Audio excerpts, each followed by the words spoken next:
Assalamualaikum warahmatullahi wabarakatuh. Pertama-tama kepada Allah jugalah kita berserah diri, minta perlindungan agar kita diberikan kekuatan dan ketabahan dalam menghadapi bencana di negeri ini, yaitu wabah COVID-19.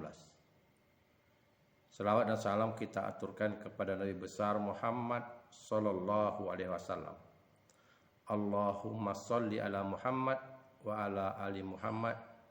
Assalamualaikum ya Rasulullah. Saudara-saudara mahasiswa yang mengambil mata kuliah apresiasi puisi, kita sudah masuk mulai menelaah. Di samping kita berkarya, pada sesi lalu saya minta mulai menuliskan puisi berupa pantun jadi lirik lagu.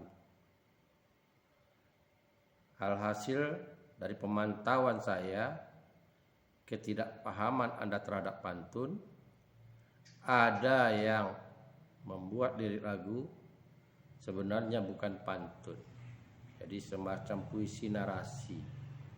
Kenapa saya katakan demikian? Batasan antara sampiran dan isi itu tidak jelas. Oleh karena itu, mari kita perlahan-lahan membahas. Pada pertemuan ini kita membahas tentang pantun. Saudara-saudara sekalian, pantun itu puisi berpola, bahkan ada yang mengatakan itu puisi Melayu asli. Kalau puisi Melayu asli berarti orang Melayu yang menciptakannya. Tapi setidak-tidaknya dalam tradisi Melayu kita selalu menjumpai kegiatan berpantun. Kita ambil contoh dalam upacara adat seperti upacara rangkaian pernikahan. Mulai dari mengantarkan tanda sampai ke acara hari hanya, tidak terlepas dengan kegiatan berpantun. Nah, begitu banyaknya pantun yang bertebaran di tradisi Melayu ini, sebagaimana yang kita katakan bahwa ciri khas puisi tradisi itu tidak tahu siapa yang menulisnya. Karena pantun itu adalah bentuk puisi orality, spontan. Jadi orang dulu membuat pantun tidak pakai teks, langsung saja, dan bahkan jadi tolok ukur kecerdasan bagi orang-orang yang bisa membuat pantun secara spontan. Dan dia dihargai dalam tradisi Melayu. Orang-orang yang bisa bertutur kata dengan menggunakan pantun secara spontan. Baiklah saudara-saudara sekalian, kalau kita ingin bicarakan pantun, kita mulai dulu dari struktur pantun. Apa itu struktur pantun? Nah, kita lihat dulu. Struktur pantun itu ada sampiran dan ada isi. Maksudnya ada sampiran, baris atau paruh pertama itu kedudukannya sebagai sampiran. Paruh kedua sebagai isi. Oleh karena itulah pantun itu bilangan lariknya setiap bait itu genap. 2 seperti di Carmina, kemudian 4 pantun 4 seuntai yang populer kita katakan pantun. Kemudian ada 6, 8, 10 dan seterusnya, yang penting genap. Yang kita katakan namanya talibun. Itu genap. Jadi bilangannya genap. Ciri-cirinya, kemudian paruh pertama ya dibagi 2 jumlah barisnya. Paruh pertama atau setengah pertama di atas, di awal, itu kedudukannya sebagai sampiran. Dan paruh kedua atau setengah berikutnya, itu kedudukannya sebagai isi. Nah, karena ada konsep sebagai sampiran dan isi, orang berasumsi sampiran itu kedudukannya sebagai padanan bunyi. Sedangkan isi pantun paruh kedua. Padahal meskipun dia padanan bunyi, orang membuat sampiran pada masa lalu juga mempertimbangkan pesan. Pada mulanya begitu. Jadi kita bisa menjumpai pantun-pantun lama, sampirannya menyampaikan juga pesan. Bahkan ada sampiran yang lebih puitis. Dikatakan puitis, kita perlu menafsirkan, menginterpretasikan pesan apa yang disampaikannya. Misalnya, cari damar hendaklah ke lembah. Damar dapat, puntung terbuang. Itu kan satu rangkaian isi. Ada amanat di sana. Ada anjuran. Kalau kehidupan masyarakat mencari damar, ya ke lembah. Kemudian, karena di lembah itu getah damar, pohon damar banyak. Akan dapat damar, kemudian pulangnya karena pokok kayu banyak.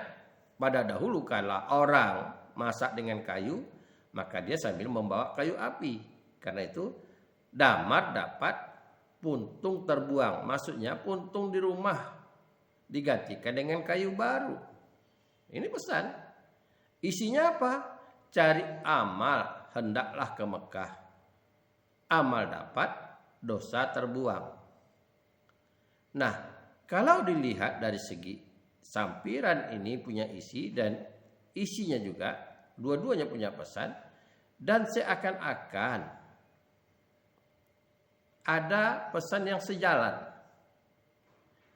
Kalau boleh kita buat garis merahnya bahwa carilah pekerjaan yang bisa mendatangkan hasil 2-3. Kalau kata pepatah mengatakan, kata peribahasa katakan ini, sekali meraku dayung, 2-3 pulau terlampau.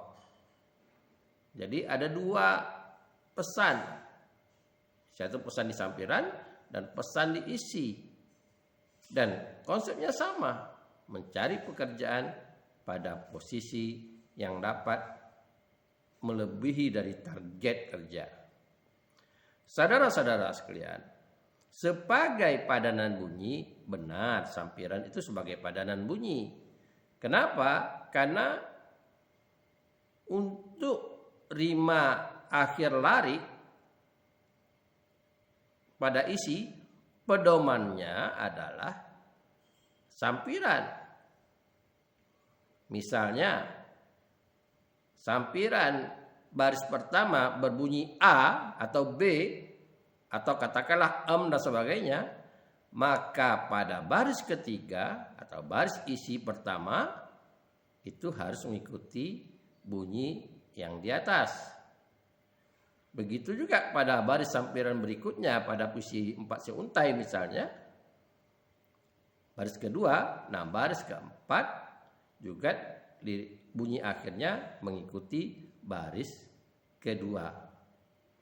Persoalannya bunyi akhir itu sama semua, tidak ada masalah. Yang dikatakan rima serangkai a. Kelaziman pantun itu rimanya bersilang ab. Karena itu dalam teori pantun dikatakan cenderung. Dan itu merupakan perhatian orang terhadap rima pada pantun. Tetapi dari temuan-temuan hasil pengamatan pantun-pantun lama yang enak didengar, rupanya kesamaan bunyi itu tidak hanya terdapat di akhir lari. Kesamaan bunyi itu ada kemungkinan di tengah lari. Masing-masing di tengah, karena di tengah pantun itu ada yang namanya kaisura. Tempat jatuh temponya nada. Dan bukan tidak mungkin di awal dan satu lari. Bahkan ada yang tidak tertata dengan rapi, tapi ada bunyi-bunyi yang diulang makin berserakan, yang kita katakan bunyi efoni atau kakafoni. Sehingga semakin banyak kesamaan bunyi atau bunyi-bunyi yang tertata, semakin enak pantun itu. Mari kita lihat Carmina misalnya. Pantun yang hanya terdiri dari 2 baris. Gendang, gendut. Dang, dut. Kan enak tuh bunyi-bunyi efoni dan dutnya kakafoni. Dang, dut, tali, kecapi. Jadi efoni, kakafoni, efoni. Kenyang, perut. Tertata juga kenyang, perut. Senanglah hati. Nah, terjadi penataan bunyi dalam satu lari dan sama dengan lari berikutnya. Jadi muncul unsur efoni dan kakafoni sehingga enak didengar. Ini berkaitan dengan rima. Jadi kalau kita bicara rima seperti kajian kita terdahulu, bahwa rima itu boleh dapat pada puisi itu di akhir lari. Kalau di akhir lari itu macam-macam. Kalau berdasarkan bunyi terakhirnya aja, ada rima serangkai, ada rima bersilang, ada rima berpeluk, ada rima kembar. Bahkan ada juga mengatakan kalau dia vokal, rima terbuka. Kalau konsonan, rima tertutup. Kalau ada suku kata, rima paruh. Banyak namanya. Sudah kita bahas pada rima. Saudara-saudara sekalian, lalu apa lagi yang mau kita amati selain dari sampiran dan isi yang saya katakan bahwa sampiran itu bukan hanya sekedar padanan bunyi pada puisi-puisi, pada pantun-pantun yang bermutu atau puisi-puisi yang bermutu. Ya, saya tidak juga memungkiri ada pantun-pantun lama yang sampirannya memang seperti tidak ada pesan dan dia hanya sekedar untuk padanan bunyi. Tapi kalau ingin melihat pantun-pantun yang berkualitas, maka kita harus melihat sampirannya yang puitis. Bahkan Hoi Kasing mengatakan karena sampirannya menyampaikan pesan yang puitis lah, maka pantun itu dikategorikan puisi. Karena ada lari yang harus diinterpretasikan. Saudara-saudara sekalian, nah kalau kita bertolak lagi dari ciri-cirinya puisi berpola, nah tentu ada jumlah kata dalam satu lari atau jumlah suku kata dalam satu lari. Puisi-puisi berpola ada kecenderungan jumlah kata itu 4 hingga 5 atau suku katanya 8 hingga 12. Salah satu atau kedua-duanya terpenuhi, itu sudah oke. Sudah oke.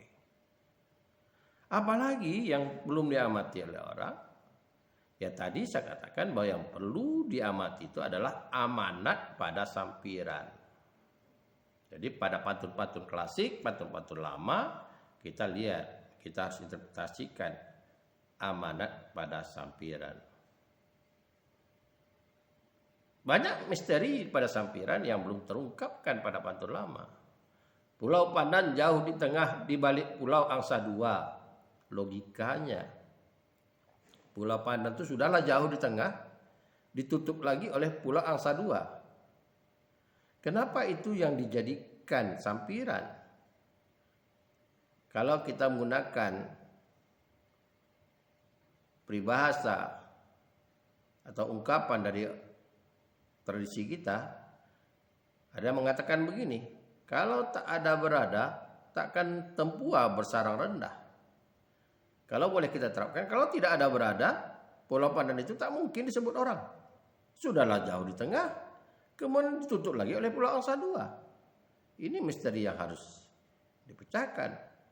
Sama juga pantun yang mengatakan pisang emas dibawa berlayar,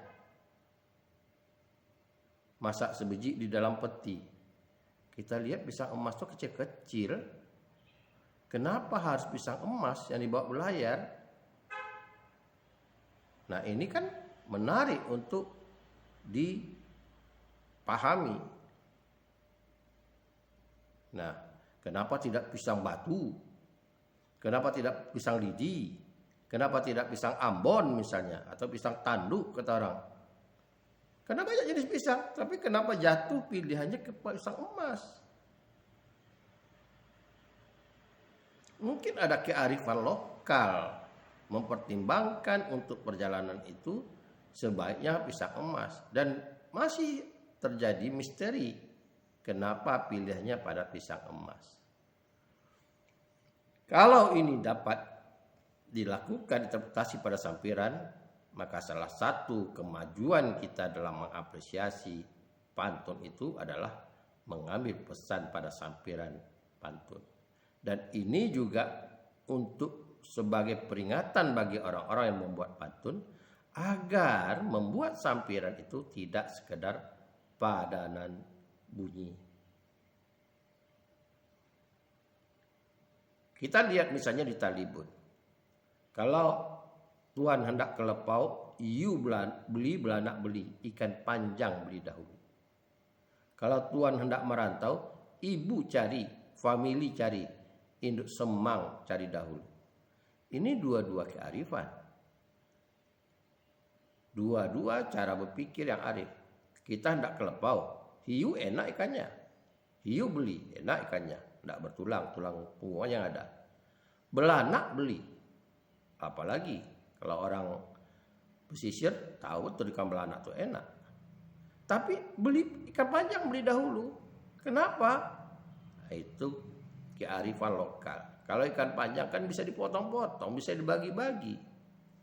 Begitu cerdasnya, hematnya orang memberikan pesan bahwa kita harus arif. Harus arif kita dalam menata ekonomi. Begitu juga kalau kita mau merantau, ibu cari, famili cari. Ya, tapi yang paling menguntungkan induk semang, tempat kita bersandar, tempat kita bisa bekerja. Minimal kita dikasih makan. Apalagi kata kita bisa bekerja di induk semang. Mungkin saja kita lebih dari saudaranya kita dianggap kalau kita rajin. Nah ini. Saudara-saudara sekalian, itu satu bentuk kita mengapresiasi pantun. Lalu apa lagi? Kalau orang ingin menulis pantun, persoalan pertama adalah bagaimana membuat larik pertama yang jadikan sampiran. Bingung. Nah, mari kita lihat pada pantun-pantun lama. Sampiran itu dari apa saja dia buat. Iya, namanya puisi, sumber inspirasi maksud saya bukan aspirasi. Inspirasi maksud saya ya apa yang dia lihat, apa yang dia dengar, apa dia yang dia cium barangkali, apa yang dia rasakan. Itu yang jadi sumber inspirasi.